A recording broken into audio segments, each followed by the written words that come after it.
Hola y bienvenidos. Hoy es martes 16 de septiembre de 2025.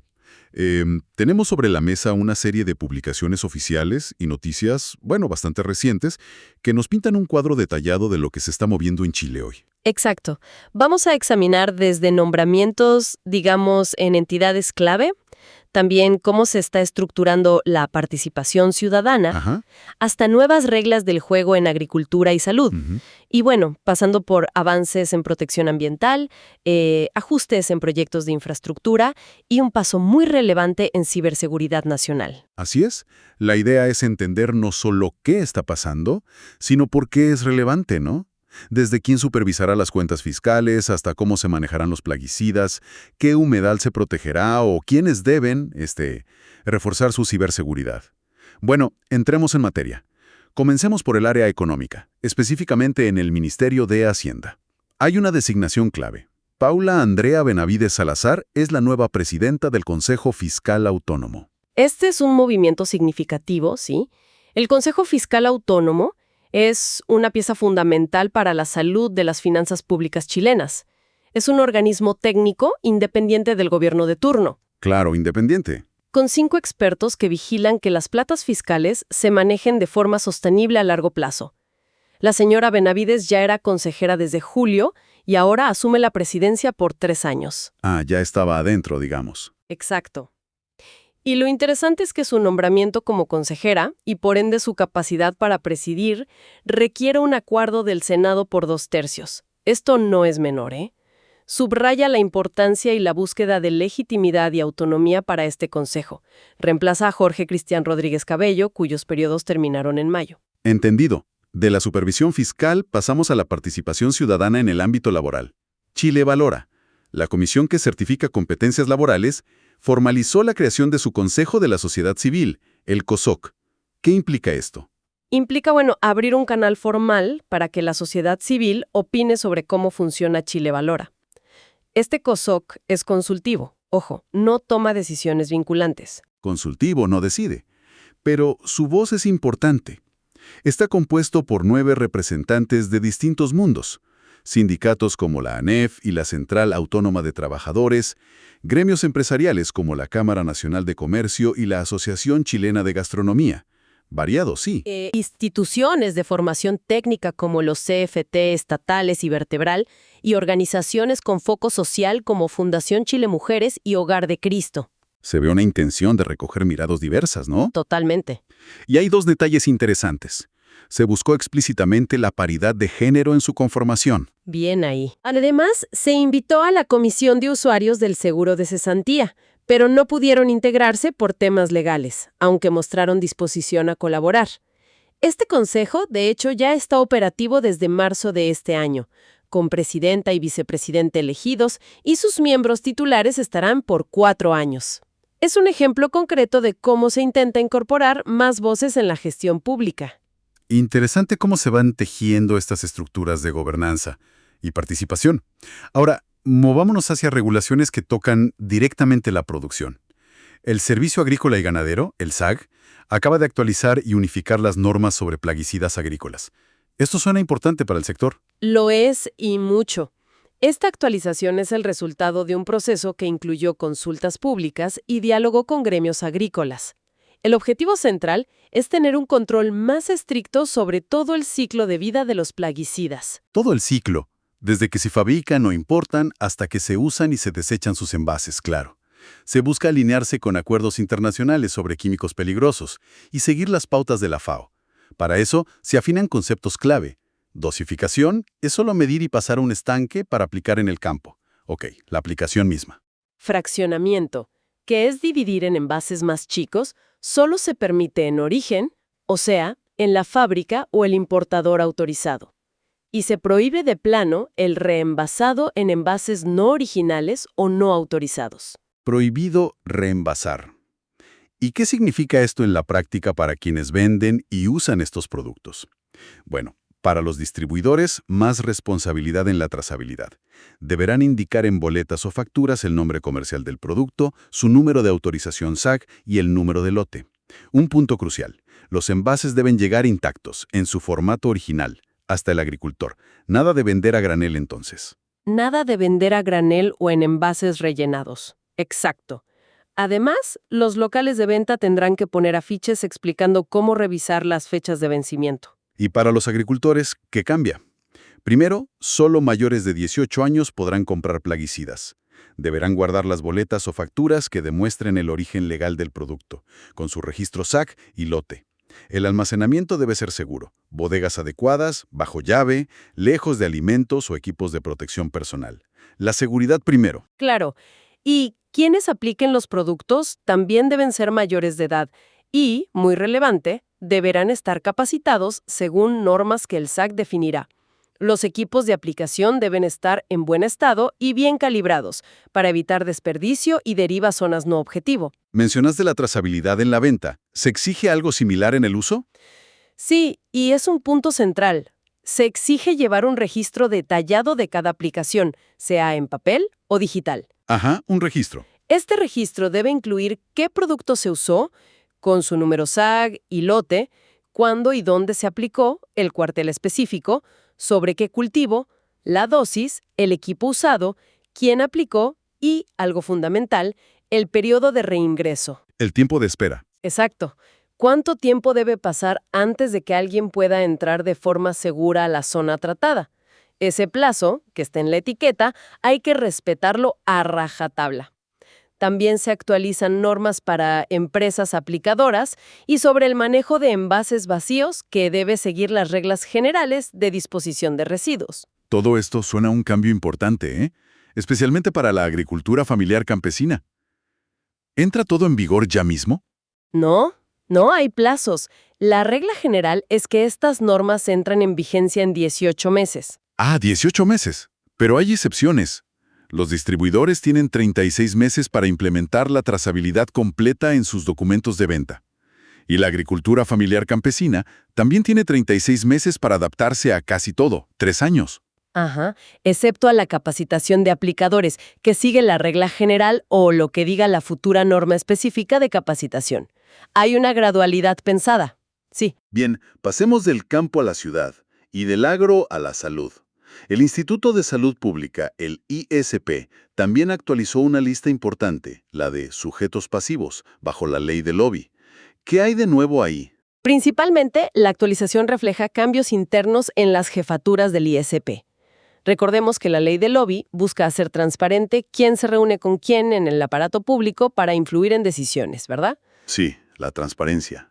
Entonces, esta resolución simplemente actualiza la nómina de directivos y jefes de áreas clave del ISP, como compras, finanzas, control de medicamentos, laboratorios, salud ocupacional, cuyas reuniones con lobistas deben quedar registradas públicamente.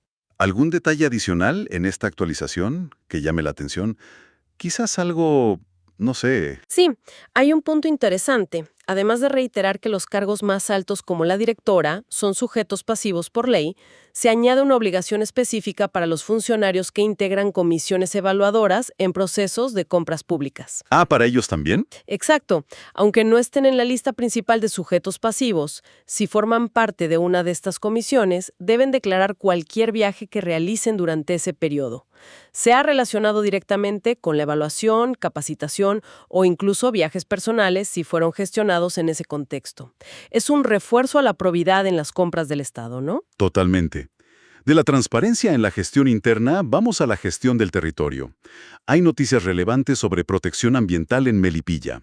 Se reconoció oficialmente el humedal urbano Río Maipo de Melipilla, y es una superficie enorme, más de 2.300 hectáreas. Es una gran noticia para la conservación, sí. Este reconocimiento viene de una solicitud de la propia municipalidad, amparada en la ley que protege humedales urbanos. Lo destacable es el proceso técnico que hubo detrás. El Ministerio de Medio Ambiente hizo un análisis súper detallado. ¿Qué tipo de análisis implica eso? ¿Mucho papeleo o...? Bueno, implica revisar estudios previos, usar imágenes satelitales para entender cómo funciona el humedal, incluso considerando los efectos de las grandes crecidas del río Maipo en 2023 y 2024. Ah, claro, las crecidas recientes. Exacto. Evaluaron criterios técnicos como la presencia permanente o temporal de agua, y la vegetación adaptada a esas condiciones, la vegetación hidrófita. Además, hubo un periodo para recibir comentarios de la comunidad y otros actores. La delimitación final se ajustó respecto a la propuesta inicial para reflejar mejor la dinámica natural del río y proteger eficazmente sus funciones ecológicas. Funciones como regular crecidas, ser hogar para aves y otras especies. Eso. Exactamente. Esas son funciones clave que se buscan resguardar. Y en concreto, ¿qué cambia para esa zona con esta declaración? ¿Se puede construir ahí o no? Cambia que cualquier proyecto o actividad futura que quiera realizarse dentro de esas 2.300 hectáreas tiene que considerar obligatoriamente la protección del humedal. Se deben cumplir criterios de sustentabilidad y buscar un uso racional del ecosistema. Uso racional. Ahora, esto no significa congelar la zona. La ley y la resolución son claras. No se impiden obras necesarias, por ejemplo, para prevenir inundaciones o desarrollar infraestructura clave, pero deben hacerse respetando las normas ambientales y los criterios de sustentabilidad que se definan para este humedal en particular. De hecho, se reconoce que usos como sacar agua de forma sostenible o la agricultura responsable pueden ser compatibles. Es un llamado a un desarrollo más consciente del entorno. Entendido. Siguiendo con infraestructura, pero ahora energética, hay una novedad para un proyecto solar en Constitución, región del Maule. Se modificó la concesión eléctrica para la línea de transmisión del proyecto fotovoltaico Cormorán. Así es. En simple, la empresa pidió más tiempo para empezar a construir la línea eléctrica asociada a su planta solar. El plazo original vencía pronto, en junio de 2025. Se les acababa el tiempo. ¿Y cuál fue la razón para pedir esa extensión? Argumentaron dos cosas principales. Primero, que todavía estaban cerrando el financiamiento completo del proyecto, un paso esencial antes de empezar obras grandes. La plata, claro. Segundo, y muy práctico, que necesitaban más tiempo para asegurar el paso de la línea por los terrenos necesarios. No lograron un acuerdo voluntario con el dueño del terreno principal afectado, que curiosamente es la Municipalidad de Constitución. La municipalidad. Sí, y tuvieron que iniciar el proceso legal para establecer una servidumbre eléctrica forzosa. Básicamente, es el mecanismo legal que permite instalar infraestructura de utilidad pública en terreno ajeno cuando no hay acuerdo, previa tasación e indemnización. Ese proceso legal toma su tiempo. Tiene sentido. ¿Y el Ministerio de Energía aceptó? ¿Les dieron más plazo? Sí, consideraron justificada la solicitud y modificaron el decreto original.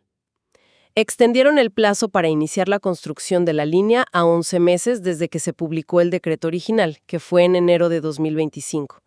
Lo que no cambia es el tiempo para construirla una vez que empiecen. Siguen siendo 6 meses.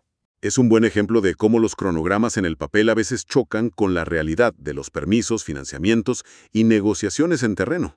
Totalmente. De la infraestructura física a la digital, que es igual o más crítica hoy. Hablemos de ciberseguridad.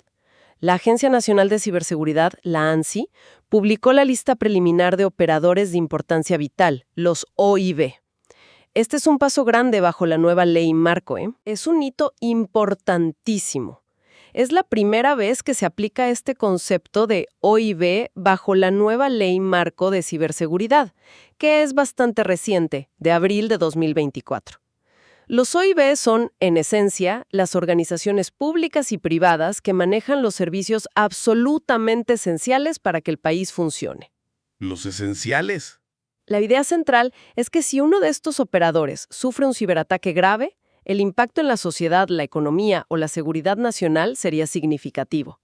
Por eso, la ley les exigirá cumplir con estándares de ciberseguridad más altos. Me imagino que la lista es larga y variada.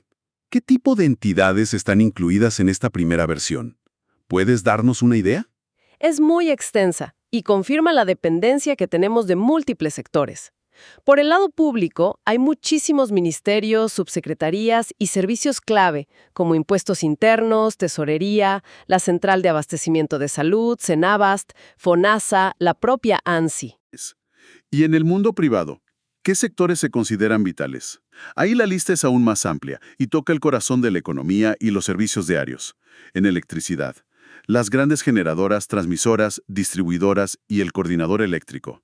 En telecomunicaciones, todas las operadoras grandes de telefonía móvil y fija, más proveedores satelitales, algo muy relevante hoy. La infraestructura digital, los data centers. Incluyendo los grandes centros de datos de empresas como Amazon Web Services, Google, Microsoft, Equinix. También hay una cantidad enorme de empresas de servicios digitales y tecnologías de la información, desde las que proveen software crítico hasta consultoras. Todo el ecosistema TI. Exacto. El sector financiero está casi completo. Los bancos principales, las AFP, compañías de seguros grandes, las bolsas de comercio y los que procesan nuestros pagos como Transbank y Getnet.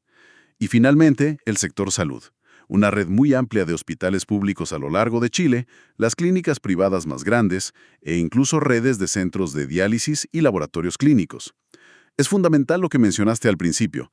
Es una lista preliminar. ¿Qué viene ahora con esta lista? ¿Se cierra así? Ese es el punto clave. Al ser preliminar, se abre un proceso. Las entidades privadas que están en la lista tienen ahora un plazo para presentar observaciones. Pueden reclamar, digamos. Si creen que no deberían estar ahí o si quieren aportar antecedentes, pueden hacerlo. Además, la ley dice que esta parte de la lista, la de privados, debe someterse a una consulta pública a través de una plataforma que habilitará la ANSI. O sea, esto recién empieza, no es la lista definitiva aún. Exacto. Es el primer paso para definir oficialmente quiénes forman parte de esa infraestructura crítica nacional en términos de ciberseguridad. Una vez definida la lista final, estas entidades tendrán que cumplir con las normas, estándares y obligaciones que dicte la ANSI. Esto sin duda va a generar mucho debate sobre el alcance, los costos asociados a mejorar la ciberseguridad, si todas tienen las capacidades para cumplir, y va a exigir inversiones importantes en hacer estos sistemas más resistentes a ataques. Un tema con muchas repercusiones a futuro sin duda. Para ir cerrando nuestra revisión de hoy, un par de notas más breves del pulso económico y corporativo. El Banco Central informó el tipo de cambio. El dólar observado quedó en 951,14 pesos. El dato diario de referencia, clave para comercio exterior y para seguir instrumentos financieros ligados al dólar. Un número a tener en cuenta siempre. Y en infraestructura vial, el Ministerio de Obras Públicas lanzó una licitación importante para mantener caminos en Calbuco en los lagos. Sí, es un contrato grande, de unos 8.100 millones de pesos, para mantener caminos por casi 3 años. Es bajo una modalidad global mixta, que combina pagos por trabajo hecho y por cumplir niveles de servicio. Refleja la inversión constante necesaria para conservar la red vial regional. Harta plata para caminos. Y por último, un movimiento en el mundo empresarial. Irmax Ejará llamó a Junta Extraordinaria de Accionistas. ¿Para qué? El propósito, según informaron, es discutir una posible división de la empresa. Quieren separar un inmueble que tienen en Vitacura y asignarlo a una nueva sociedad.